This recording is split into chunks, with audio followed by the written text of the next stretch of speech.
사랑이 많으신 하나님 아버지, 지난밤도 우리에게 편안한 쉼을 허락하시고 새로운 한 날을 말씀과 기도로 시작하게 하시니 감사합니다. 이 시간 주님께 나온 주님의 백성들, 주님께서 함께하여 주셔서 한 사람 한 사람에게 주님이 주시는 그 풍성한 복을 부어 주시옵소서. 선한 목자 되시는 하나님 아버지, 우리는 이 세상 속에서 어디로 가야 할지, 어떻게 해야 할지 알지 못해 헤매이고 있습니다. 주님의 인도하심이 없으면 우리는 길을 잃고 헤맬 수밖에 없는 이 상황입니다. 주님, 저희들이 더욱더 주님의 말씀을 사모하게 하시고 주님이 그 말씀을 통해 주신 주님의 뜻을 우리가 깨닫게 되므로 주님을 더욱더 사랑하는 저희들이 되게 하여 주시옵소서. 그리하여 주님께서 말씀을 통해 우리를 인도하실 때 우리가 그 인도하심에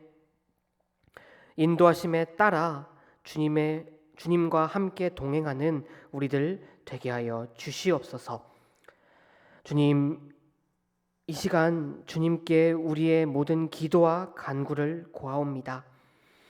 구하라, 그리하면 받으리니 너희 기쁨이 충만하리라라고 말씀하신 주님께 우리의 간구하는 기도 제목들을 모두 고하옵니다. 주님, 우리의 간구에 응답하여 주시고 위로하여 주시옵소서.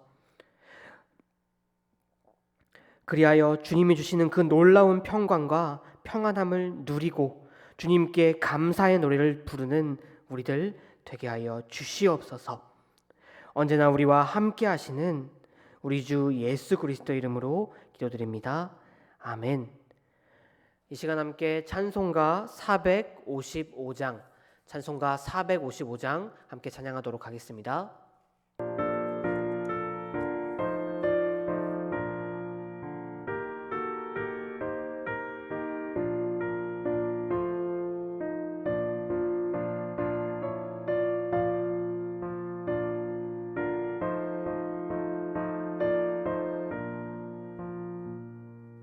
주님의 마음을 못 받는 자, 그 맘에 평강이 찾아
시간 함께 읽으실 하나님의 말씀은 출애굽기 22장 16절에서 27절까지 말씀입니다. 출애굽기 22장 16절에서 27절까지 말씀, 이 시간 제가 봉독하도록 하겠습니다. 사람이 약혼하지 아니한 처녀를 꾀어 동침하였으면 납폐 금을 주고 아내로 삼을 것이요, 만일 처녀의 아버지가 딸을 그에게 주기를 거절하면 그는 처녀에게 납폐금으로 돈을 낼지니라. 너는 무당을 살려두지 말라. 짐승과 행음하는 자는 반드시 죽일지니라. 여호와 외에 다른 신에게 제사를 드리는 자는 멸할지니라. 너는 이방 나그네를 압제하지 말며 그들을 학대하지 말라. 너희도 애굽 땅에서는 나그네였음이라. 너는 과부나 고아를 해롭게 하지 말라. 내가 만일 그들을 해롭게 함으로 그들이 내게 부르짖으면 내가 반드시 그 부르짖음을 들으리라. 나의 노가 맹렬함으로 내가 칼로 너희를 죽이리니 너희의 아내는 과부가 되고 너희의 자녀는 고아가 되리라. 내가 만일 너와 함께한 내 백성 중에서 가난한 자에게 돈을 구워주면 너는 그에게 채권자 같이 하지 말며 이자를 받지 말 것이며, 내가 만일 이웃의 옷을 전당 잡거든 해가 지기 전에 그에게 돌려보내라. 그것이 유일한 옷이라. 그것이 그의 알몸을 가릴 옷인즉 그가 무엇을 입고 자겠느냐. 그가 내게 부르짖으면 내가 들으리니 나는 자비로운 자임이니라. 아멘. 거룩하다라는 말은 구별되다라는 의미입니다. 그리고 구별된다는 것은 다른 삶을 산다는 뜻이고, 실제 삶에서 세상과 다른 삶을 산다는 것이죠. 그렇다면 거룩한 삶을 사는 것, 즉 구별되는 삶을 사는 방법은 무엇입니까? 그것은 너무나도 분명하죠. 그것은 말씀에 순종하는 삶을 사는 것입니다. 이 세상의 가치관으로 살지 않고 하나님의 말씀, 하나님의 나라의 가치관에 따라 사는 사람, 그 사람이야말로 하나님의 거룩한 백성, 성민이라 불리워질 것입니다. 하나님께서는 이스라엘 백성들을 하나님의 보배로운 존재로 삼기 위해 만민 중에 그들을 구별하셨습니다. 그리고 하나님께서는 하나님의 거룩한 백성들이 세상과 구별되게 살기를 원하시며 하나님의 백성으로 살아가도록 그들에게 그들이 지키며 살아가야 할 법을 주셨습니다. 오늘 본문 16절과 17절을 보시면 하나님께서는 사람이 약혼하지 아니한 처녀를 유혹해 동침하였으면 납폐금을 물고 아내로 삼으라고 명령하십니다. 이는 성을 순간적인 쾌락의 도구로 삼는 것을 경계하기 위해 하나님께서 주신 규례이지요. 이스라엘 백성들이 오랫동안 거주했던 애굽을 비롯한 이스라엘 백성들 주변의 민족들은 성적으로 너무나도 문란한 문화를 가지고 있었습니다. 일단 그들의 종교 의식에는 항상 성적인 행위가 존재했습니다. 그리고 그들의 신전은 매춘의 온상지였죠.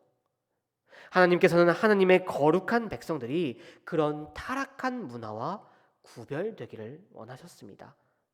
그렇기에 하나님께서는 아주 엄격하게 그 성에 대한 법을 만드십니다.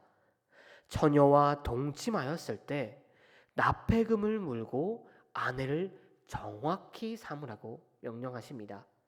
그리고 그렇지 않다면 납폐금이라도 정확하게 지불하라고 이스라엘에게 명하셨습니다. 이어지는 18절과 19절을 보시면 하나님께서는 먼저 무당을 살려주지 말고 수간을 하는 자를 죽이고 우상 숭배자를 멸하라고 명령하십니다. 여기서 나오는 무당은 여성, 즉 무녀를 의미합니다.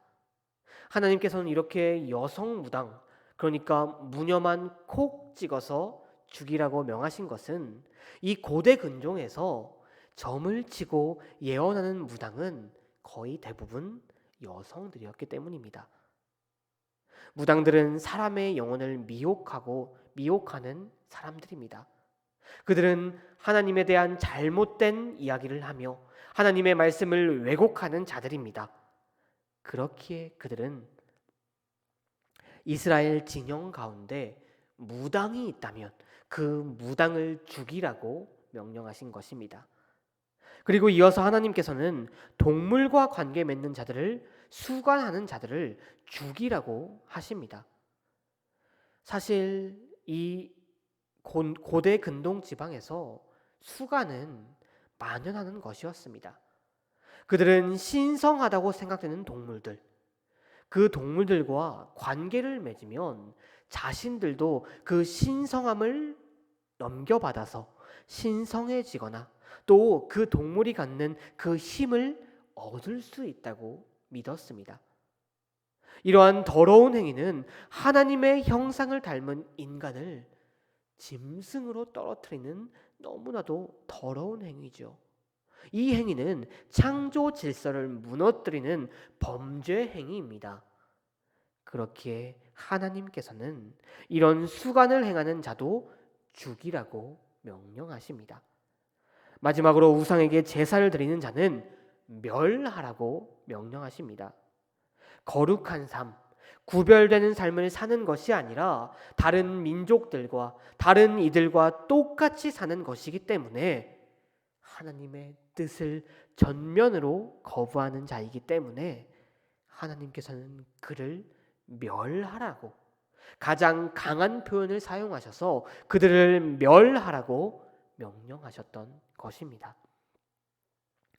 이렇게 하나님께서는 하나님의 거룩한 백성들이 이방의 타락한 문화를 갖지 않도록 그 법을 세우신 것입니다. 다음으로 21절을 보시면 하나님께서는 너는 이방 나그네를 압제하지 말며 그들을 학대하지 말라. 너희도 애굽 땅에서 나그네였음이라 라고 말씀하십니다. 고대 애굽 사람들, 그러니까 이집트 사람들이 가장 경멸하는 사람들은 그 누구도 아니라 일정한 거처 없이 떠도는 유목민들, 나그네였습니다. 이집트 사람들에게 나그네는 곧 도적을 의미하는 것이었죠. 요셉이 유목민이었던 그 가족들의 거주지로 고센 땅을 요구했을 때 바로가 흔쾌히 허락했던 것은 그 고센 땅이 애굽의 주요 도시와 멀리 떨어져 있는 곳이었기 때문입니다. 다른 민족들은 다 나그네를 차별하고 학대하고 압제하지만 너희 이스라엘 백성들은 너희도 똑같이 다른 민족들에게 학대당하고 차별받고 압제당하였던 것을 기억하고 너희들은 그러지 말라고 오늘 말씀에서 이스라엘에게 명령하신 것입니다. 이렇게 하나님께서는 하나님의 거룩한 백성들이 다른 민족처럼 하지 않기를, 그들은 구별되기를 원하셨습니다. 그리고 22절과 24절에서는 과부와 고아를 해롭게 하지 말라라고 명령하십니다. 당시 중군동 사회는 강력한 가부장적인 제도와 관습을 가지고 있었습니다. 그래서 모든 권리와 책임은 가장들에게만 있는 것이었죠. 그래서 만일 남편이 없는 과부나 또 아버지가 없는 아이들이 생긴다면 그들은 자연스럽게 그 공동체에서 그 사회에서 권리를 잃고 또 책임이 없어 소외될 수밖에 없는 상황이었습니다. 그러나 하나님께서는 이스라엘 백성들의 부르짖음을 들으시고 그들을 구원하셨듯이 그들도 그들의 주변에 있는 소외되어 있는 자들의 부르짖음에 귀 기울이고 자비를 베풀기를 원하셨습니다. 하나님께서는 하나님의 거룩한 백성들이 그 시대의 세태와 다르게 살기를 원하셨던 것입니다. 마지막으로 25절과 27절을 보시면 하나님께서는 가난한 자를 배려하라고 명하셨습니다. 마른 오징어도 쥐어짜면 물이 나온다라는 말이 있죠. 당시 고대 근동의 사람들은 이 말대로 살아왔습니다. 지배자들은 피지배자들을 인정 없이 착취하며 돈이 많은 자들은 돈이 없는 자를 착취했습니다. 또 힘이 센 자들은 약한 자들을 착취했죠. 특히 이런 자들이 이렇게 나보다 약한 사람들을 착취하는데 애용하는 방법은 바로 이자놀이였습니다. 그러나 하나님께서는 이스라엘 백성들에게 너희는 그렇지 말으라고 말씀하십니다.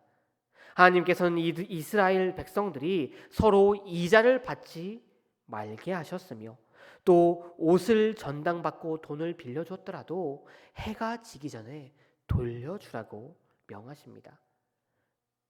하나님께서는 이렇게 하나님의 거룩한 백성이 하나님께서 그들에게 해주신 일과 또 자비를 베풀어 주신 일을 기억하며 너희도 다른 사람들에게 자비를 베풀라고 명령하십니다. 하나님의 자비를 닮아 자비를 베푸는 구별된 삶을 살으라고 이스라엘에게 명하셨습니다. 사랑하는 성도 여러분, 우리도 하나님의 그 놀라운 자비로 인하여 하나님의 백성이 되었습니다. 하나님께서는 우리도 구별된 하나님의 백성으로 삶으셨습니다. 그러나 성도 여러분, 우리는 종종 주위의 분위기에 휩쓸려서 살아갑니다. 그냥 남들도 다 하니까, 대세니까 그러려니 하면서 살아갑니다. 그러나 성도 여러분, 우리는 하나님의 거룩한 백성, 구별된 백성입니다. 우리는 세상과 구별되게 살아야만 합니다. 세상의 기준이 아니라 하나님의 기준대로, 이 세상의 가치관이 아니라 하나님 나라의 가치관대로 살아야만 할 것입니다.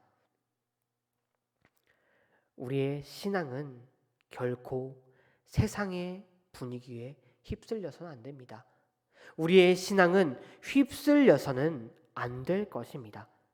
신앙에는 대세란 존재하지 않으며 오직 하나님의 뜻만이, 하나님의 말씀만이 그 가운데 서 있습니다. 사랑하는 성도 여러분, 거룩하신 하나님께서는 우리를 하나님의 백성으로 택하시고 거룩한 삶으로 우리를 부르십니다. 그렇기에 우리는 하나님의 구별된 백성으로서 주위의 분위기에 휩쓸려서 사는 것이 아니라 굳게 기준을 세워 하나님의 말씀으로, 하나님의 뜻으로 기준으로 세워 분위기에 휩쓸리는 사람이 아니라 주위에 영향을 미치는 사람, 주위에 하나님의 선한 영향력을 주는 거룩한 하나님의 백성으로서 살아가야만 할 것입니다. 그럼으로써 이 땅의 빛과 소금의 역할을 다하는 저와 여러분들이 되시기를 바랍니다. 함께 기도하시겠습니다. 거룩하신 주님, 오늘도 주님의 말씀으로 이 하루를 시작하게 하시니 감사합니다. 주님, 오늘 우리가 이 말씀을 통해 주님의 거룩한 백성으로서 구별된 삶을 살아야 한다는 사실을 마음속 깊숙이 새기고 나아갑니다. 세상의 기준을 따르는 것이 아니라 하나님의 기준을 따르며 세상이 좋아하는 대세를 따르는 것이 아니라 하나님께서 기뻐하시는 것을 따르며 살아가는 우리들 되게 하여 주시옵소서. 그리하여 주님의 거룩한 백성으로서 이 세상에 하나님의 선한 영향력을 전하고 빛과 소금의 역할을 다하는 우리들 되게 하여 주시옵소서. 감사드리며 우리 주 예수 그리스도의 이름으로 기도드립니다. 아멘. 하늘에 계신 우리 아버지여, 이름이 거룩히 여김을 받으시오며 나라가 임하옵시며 뜻이 하늘에서 이루어진 것 같이 땅에서도 이루어지이다. 오늘 우리에게 일용할 양식을 주시옵고 우리가 우리에게 죄 지은 자를 사하여 준 것 같이 우리의 죄를 사하여 주시옵고 우리를 시험에 들게 하지 마시옵고 다만 악에서 구하옵소서. 나라와 권세와 영광이 아버지께 영원히 있사옵나이다. 아멘.